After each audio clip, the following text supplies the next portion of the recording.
Now, Craig Burley, I seem to remember in the past you saying that Tottenham need to win trophies to persuade Kane to stay. That may happen. That may happen, but it's great for him, isn't it? That big bumper deal before you go to the World Cup. Just go and check your bank account. But why do it now? Why do it before the World Cup? Well, I think what's I'm surmising here, but I think what's happened is there's big pressure on Tottenham to start paying bigger wages to their star players. He is the star man. You've got the threats of Pochettino potentially leaving, so I think Daniel Levy has had to get this guy tied up. One, to keep Harry Kane happy. Two, to show Pochettino that he is going to move the needle financially.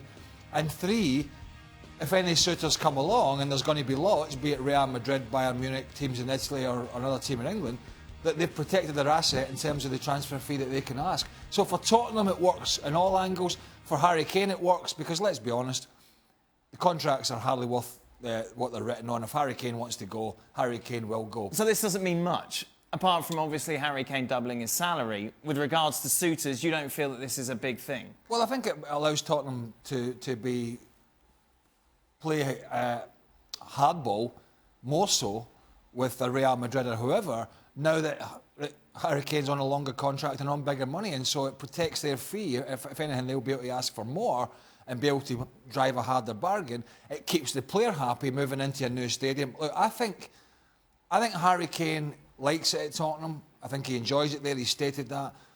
But I don't buy into all this. He doesn't want to play for anybody else. If Tottenham don't get their act together, if Pochettino leaves, or if they don't start signing players or keeping the best players and winning stuff, Harry Kane will leave. Right. And it is absolutely the right thing for him to do.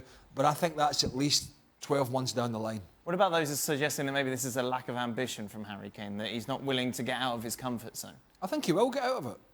I think he will. Why? I just don't think it's now. Why has he signed a 6-year deal then? Listen. Look, if I'm Harry Kane, I scored 10 goals at the World Cup. Yes. Everyone's going to be after me. Everyone's after him anyway.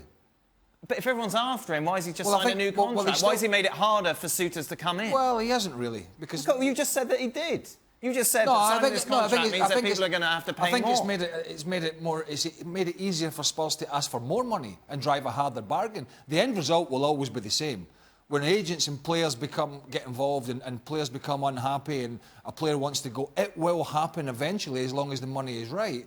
I just think from this perspective is that I think Harry Kane wants at least another year.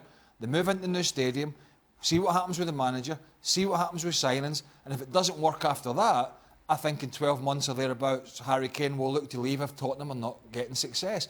That being said, the risk is, as a player, you can get any sort of injury. So that is potential to happen down the line. The upside for him is he's signed the bumper contract, so financially he's secure. I think it's a win-win for all. I never felt Harry Kane would leave this summer, sign a new contract or not. I think that's 12 months down the line.